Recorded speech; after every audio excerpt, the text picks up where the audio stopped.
Tapak Astral present. Siapa yang tidak menyukai anak kecil?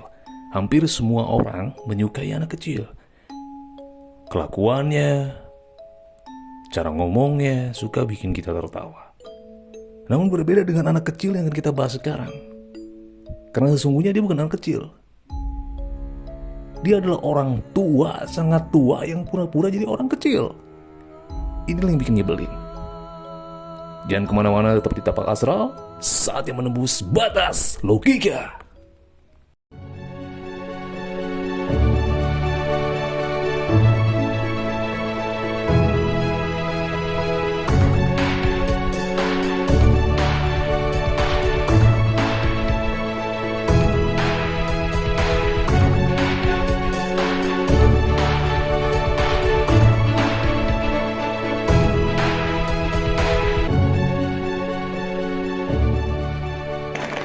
Mohon dukungannya. Sebelum melanjutkan, jangan lupa untuk klik tombol subscribe, klik like, dan share konten ini ke teman, keluarga, dan sosial media kalian.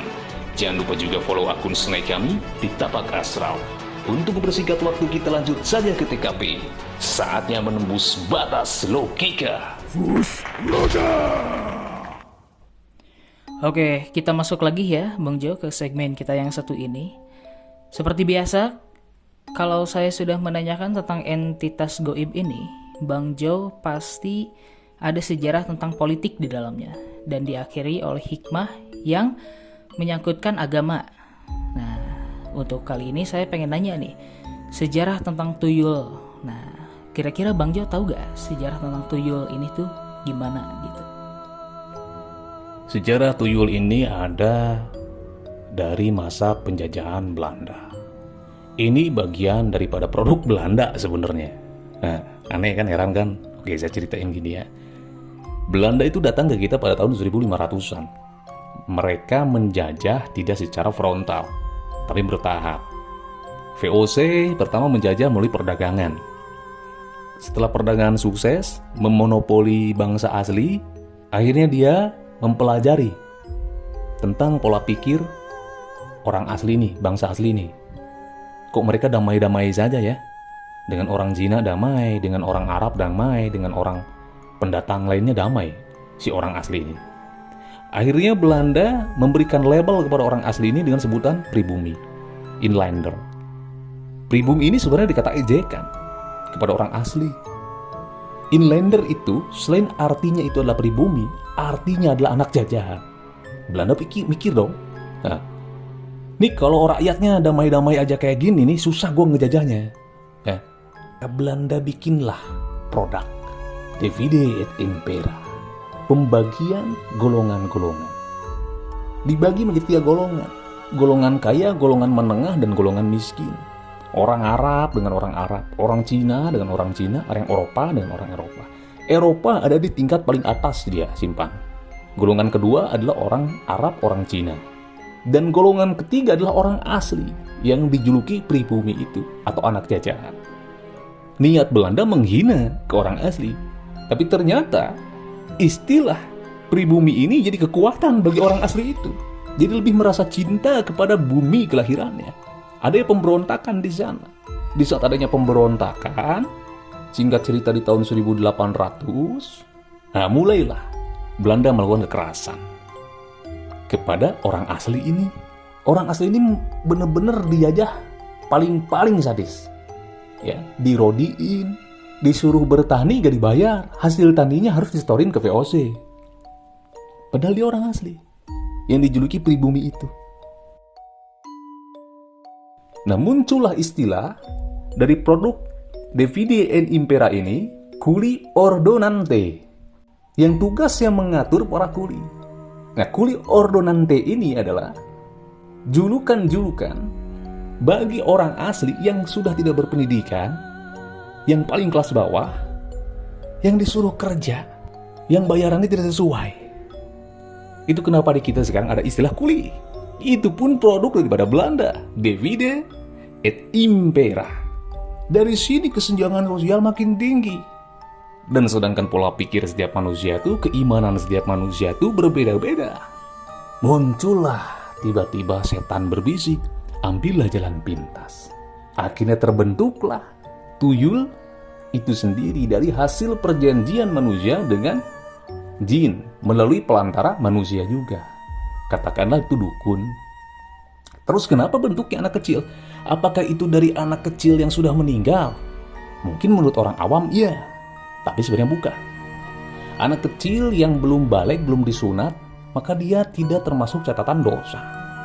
Maka tidak akan mungkin bisa difitnah oleh jin korin. Jin korinnya terkunci. Lantas siapa yang jadi tuyul? Dari hasil perjanjian, jin lah yang jadi tuyul. Terus kenapa mesti bentuknya anak kecil? Karena untuk mempermainkan manusia. Karena untuk melipat gandakan dosa manusia. Apa itu? Selain dosanya untuk mencuri hak milik orang lain, dosanya juga memperlihatkan aurat ke yang bukan muhrimnya, yaitu ke sebangsa jin. Karena otomatis yang ngurus jin harus menyusui. Sedangkan dia tidak paham bahwa yang disusui ini adalah orang yang sudah bandotan, orang yang sudah kolot, orang yang sudah tua. Hanya dia berkamuflase menjadi anak kecil. So, orang yang tergoda dengan tuyul ini pada saat penjajahan Belanda, dia niatnya ingin mengatasi masalah dia, kesenjangan sosial dia, dampak dari divide et impera itu. Akhirnya dia mencari solusi baru lah, yang ternyata solusinya itu justru divide et impera juga, cuman karya daripada iblis. Lucu kan? Itulah manusia. Oh oke Bang Jo, saya ngerti. Jadi tuyul ini tuh diawalinya ya gara-gara Belanda itu tadi ya, yang mengakibatkannya adanya kesenjangan sosial. Iya, kalau kita mau ngambil dari akar atasnya, berawal dari divide et impera ini, pembagian 3 golongan, hingga terjadinya sensitivitas dan kesenjangan sosial. Lalu larilah ke hal yang tidak baik jadinya. Orang-orang yang kurang imannya, udah kurang imannya, ekonominya lemah, pendidikannya lemah, tidak punya filter, tidak punya akidah yang kuat di dalam hatinya kan. Nah, akhirnya yang tadinya dia pengen lepas daripada doktrin divide et impera ini, dia malah masuk ke doktrin divide et impera, produk iblis itu sendiri. Tapi nih Bang Jo, ada yang bikin saya terheran-heran. Kenapa bentuk entitas goib itu harus bayi? Kenapa gak visualisasi yang lain gitu selain bayi? Seperti yang saya katakan tadi, itu kan iblis. Tujuannya iblis itu untuk menghinakan kita sebagai manusia, sebagai anak cucunya Adam, menjadi makhluk yang udah hina, paling terhina. Satu, bersekutu dengan jin juga sudah hina, ya kan? Yang kedua, udah bersekutu dengan jin, dipermainkan. Dengan cara apa? Disuruh menyusui, ya kan? Apa dihinakannya? Itu kan bayi. Bayi ya secara visual. Dalamannya bukan bayi, kata saya juga bandotan. Terus kenapa mesti bayi? Ya karena dia bisa disusuin, dihinakan. Menghinakan si wanita itu, yang ngurus tuyul itu. Karena kalau bentuknya bewokan, kan aneh. Orang bewok, mama aku pengen mimi, kan aneh. Orang bewok itu nggak suka mimi, sukanya kemasannya, gitu bro. Terus kalau misalkan bentuknya kayak cewek, repot juga. Mungkin ngurusnya tiap hari syaratnya harus beli pembalut, karena ada menstruasinya mungkin. Maka jalan satu-satunya adalah, dan itu tidak terlalu menghinakan manusia kan, hanya beli pembalut doang. Maka jalan satu-satunya yang membuat manusia bisa dijebak oleh lingkaran iblis ini adalah kamuflase anak kecil yang tidak berdosa, sehingga bisa diterima oleh orang-orang yang kurang beriman. Cuma nyusuin anak kecil nggak apa-apa. Loh, tapi kan mungkin kalau yang kurang beriman mau dong nyusuin yang bewok juga. Mungkin ya istrinya lumayanlah selingan. Tapi gimana, suaminya pasti cemburu, ya? Suaminya pasti ngamuk, konflik. Nggak jadi dong sesatnya. Makanya cara satu-satunya adalah dengan bentuk wujud anak kecil bayi, sehingga bisa diterima oleh suaminya. Suaminya nggak cemburu, orang istri saya lagi nyusuin bayi, padahal udah bandotan. Gitu bro David. Oh iya ya, berarti benar ya kata Bang Jo itu. Kalau misalkan si entitas goibnya itu berewokan atau kayak cowok gitu, pasti cemburu lah si suaminya ya. Jadi gak jadilah sesatnya. Bener, apa tuh kayak divide et impera itu. Cuman kan kalau kata Bang Jo, kalau goibnya itu, supernaturalnya itu disebutnya divide et impera. Nah iya, keduanya fungsinya juga jadi aneh gitu kan. Niatnya juga adalah mengurus jasa dari jin untuk hasilkan uang. Ya kalau bewokan men, Uang nggak didapat, malah istri yang makin sange, suaminya migran. Itu kenapa jadinya anak kecil? Biar bisa diterima oleh kedua belah pihak. Lebih mudah, lebih lancar untuk menyesatkannya. Ingat, iblis dan jin ini penuh dengan tipu daya. Ada lagi yang mau ditanyakan? Oke, iya saya ada pertanyaan lebih lanjut nih buat Bang Jo. Saya dengar mau itu di real, mau itu di podcast, ada cerita tentang si tuyul ini bukannya malah nyolong uang, tapi malah dia tuh main-main sampai dia ke pasar lah. Tapi pas dia ke pasar tuh malah ngambil tuh jagung, sayur-sayuran lah, yang kayak gitu-gitu. Ya itu kan permainan. Itu disebutnya politik marketingnya dukun dan iblis gitu. Biar apa? Biar nambah cuan. Dukun kan bilang kayak gini, oh iya kan, kamu kan belinya yang murah, yang 2 juta. Jadi tuyul udah kayak device, man. Udah kayak Android, udah kayak iOS gitu kan. Udah kayak apa, smartphone. Kalau ingin canggih ya beli yang mahal. Kalau misalnya gampang panas HP-nya ya berarti kentang. Murah ente belinya juga. Itu kan politik marketing.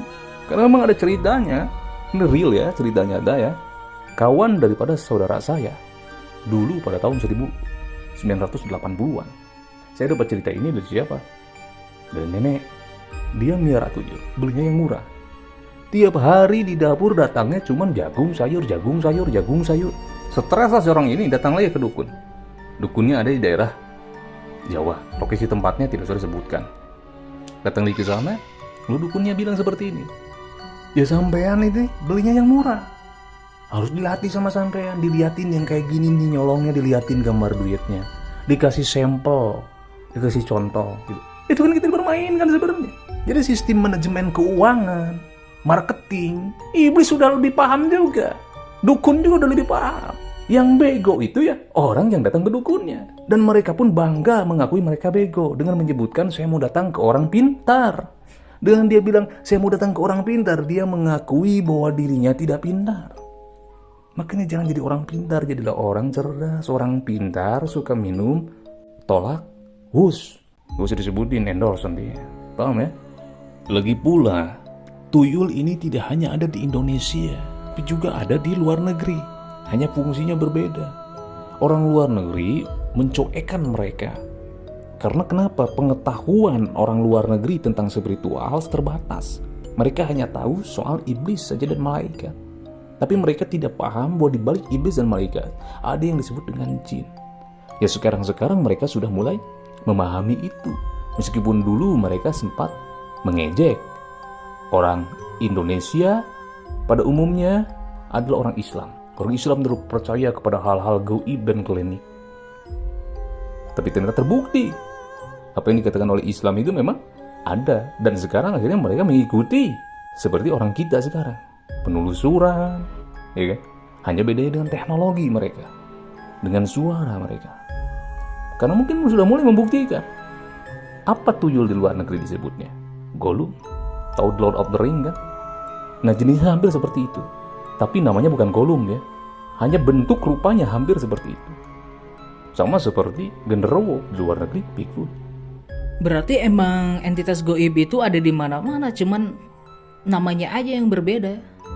Iya, entitas gaib ada di mana-mana. Mungkin maksudnya Bro David mungkin seperti tuyul, kunti, genderuwo itu juga ada di luar negeri. Ya ada, hanya namanya berbeda, habitatnya berbeda, tergantung daripada lingkungan ya, lingkungan negara tersebut dan pola pikir manusianya. Kecuali pocong, limited edition dia, cuma ada dia di kita. Nah jangan-jangan nih pocong juga diklaim lagi sama yang lain, sama negara lain. Oh pocong milikku, gitu. Kan sekarang lagi musimnya klaim gitu kan. Bangsa kita banyak diklaim. Diklaim ininya, diklaim itunya, nanti pocong juga diklaim kayaknya. Oke, nah di sini nih serunya. Soalnya kan pembahasan kita tuh setiap apa yang dibahas pasti ada hikmah atau nasihat yang bisa diambil. Nah, untuk Bang Jo nih, nasihat dari cerita tuyul ini apa yang bisa kita ambil? Like I said before, God never create a creature without a benefit. Semua itu ada manfaatnya. Semua itu ada nasihatnya. Tidak pernah Tuhan menciptakan kesia-siaan, termasuk tuyul. Nasihatnya bagi kita manusia yang bisa kita ambil dari sosok tuyul ini, bahwa kita tidak bisa menilai sesuatu hal itu hanya dilihat oleh pandangan mata. Don't look the book by its cover. Tuyul terlihatnya anak yang polos, ya, padahal dalamannya tua sekali, bandotan sekali, bahkan lebih bandotan daripada sepuh-sepuh kita, orang-orang tua kita. Kamuflase. Nah, maka barang siapa orang yang suka berdrama, menjadi orang lain, so baik depan orang, tapi sebenarnya menyesatkan, nggak beda lain dia seperti tuyul.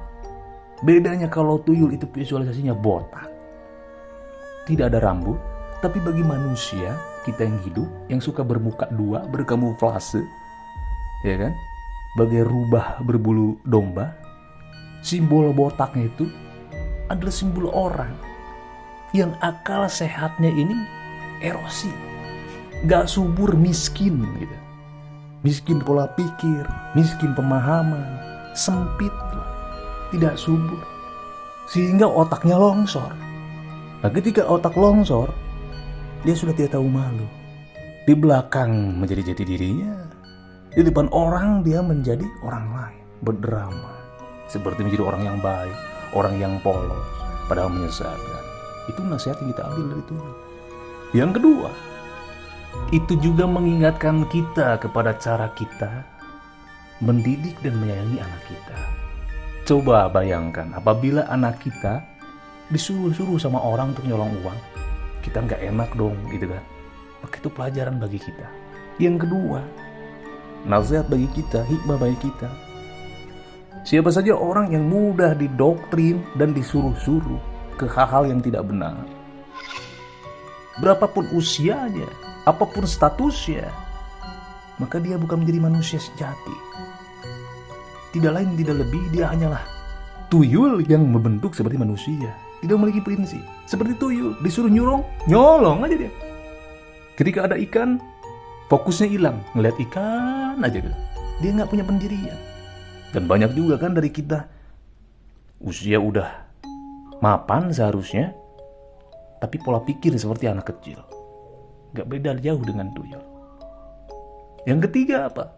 Cowok yang suka sedot-sedot kayak vacuum cleaner ke sembarang orang, ini juga tuyul. Sifatnya sifat tuyul. Itu hikmah yang bisa kita ambil dari sosok tuyul. Oke, makasih Bang Jo ya, sudah kasih tahu hikmah dan nasihat di dalam cerita tuyul ini. Tapi ada pertanyaan lebih lanjut nih. Ini tuh si tuyul kenapa suka pakai pakaian apa tuh yang di celana tuh popok juga bukan, kayak kain gitu, itu apa maksudnya? Dan nggak pernah pakai baju lagi. Kalau tuyul pakai baju, itu bukan tuyul namanya, bisa fitnah namanya. Bisa jadi dia Astro Boy, ya kan? Atau Ipin Upin, kita nggak tahu. Tapi intinya kenapa dia nggak pakai baju, ya itu balik lagi untuk menipu kita, seakan-akan dia itu hanya bayi yang polos, hanya balita yang polos, padahal udah bandotan. Selain itu juga, apabila tuyul menggunakan underwear, ini bisa endorse nantinya, karena harus ada merek kalau underwear. Gak mungkin juga kan tuyul pakai boxer, apalagi pakai G-string, gak lucu, iya kan? Oh iya ya, jadi kayak gitu ya, kenapa si tuyul itu pakai pakaian yang seperti itu. Nah, sekarang kita masuk ke statement terakhir nih. Adakah statement terakhir dari Bang Jo? Godaan iblis dan jin fasik itu akan datang dari segala arah. Sebenarnya bukan setan, karena setan itu al-sifat. Yang disebut dengan setan di sini adalah jin fasik. Jin yang sudah dikuasai oleh sifat buruk, maka disebut dengan setan. Manusia yang dikuasai oleh sifat buruk, maka juga disebut dengan setan. Jadi setan itu ada al-sifat, ada di setiap hamba Allah, termasuk jin. Ini tegaskan dalam surah Al-A'raf ayat 17. Kemudian pasti aku akan mendatangi mereka dari depan, dari belakang, dari kanan, dan dari kiri mereka. Engkau tidak akan mendapati kebanyakan mereka bersyukur.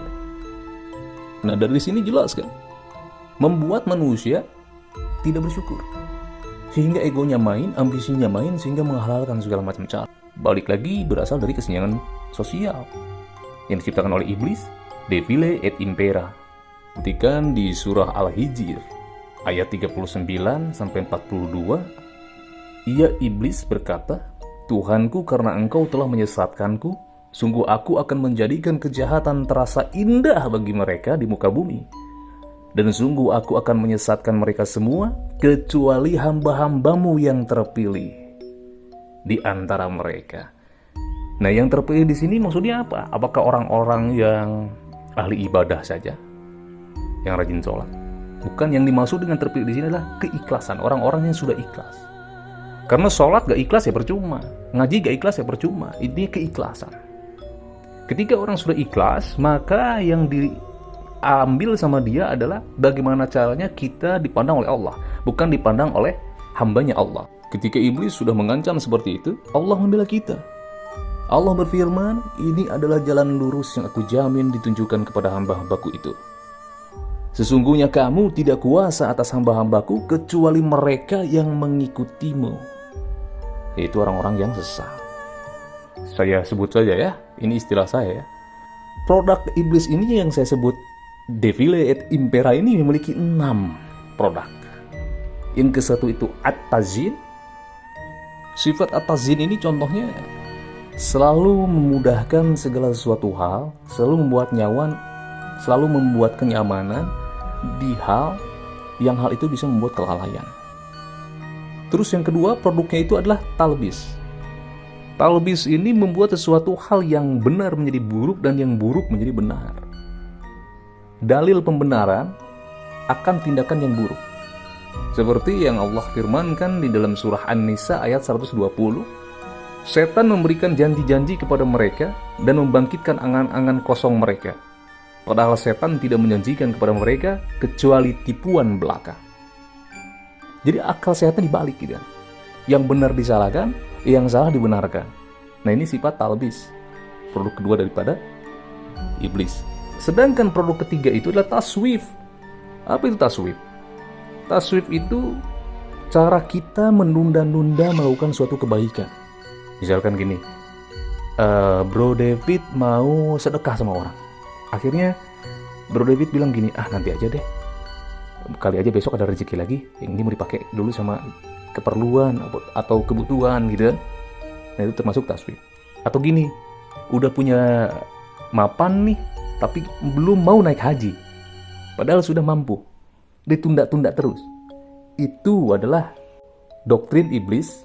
Halus kan, tidak terasa, tidak seperti dosa, padahal dosa. Dan itu doktrin Defile et Impera, taswif itu. Dan yang keempat, produknya itu membuat kita lupa tentang apapun yang dilarang Allah. Yang kelima, menanamkan permusuhan, yaitu Defile et Impera. Kalau produk Belandanya Divide et Impera. Terus yang keenam, yaitu membuat orang menjadi celaka akan ibadahnya sendiri.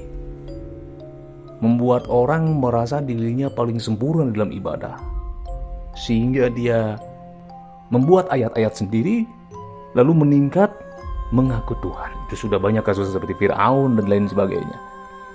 Jadi, yang bisa kita ambil ini dari kisah ini, selalu kita ingat bahwa setan itu, bahwa jin fasik itu adalah musuh kita yang nyata. Kalau iblis gak usah disebutin lagi, ya dia udah core of the core-nya gitu kan. Tapi yang disebut setan ini adalah makhluk yang menyebarkan sifat buruk secara general.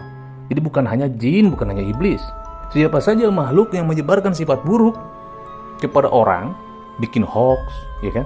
Itu setan. Gitu loh, Bro David. Oh, jadi produk iblis ini ada 6 ya. By the way, disclaimer, Defile et Impera ini itu hanya sebutan dari Bang Jo saja. Tapi basically, Defile et Impera ini sama kayak Belanda juga ya, yang Divide et Impera itu. Oke, jadi untuk itu saja ya. Terima kasih untuk Bang Jo untuk pembahasan kali ini. Kebenaran hanya milik Allah Subhanahu wa Ta'ala. Dari pembicaraan kita kali ini, kita ambil yang positifnya dan buang yang negatifnya. Terima kasih juga untuk Astralizer yang sudah mendengarkan. Jangan lupa like, share, komen, dan subscribe-nya. Selamat menembus batas logika.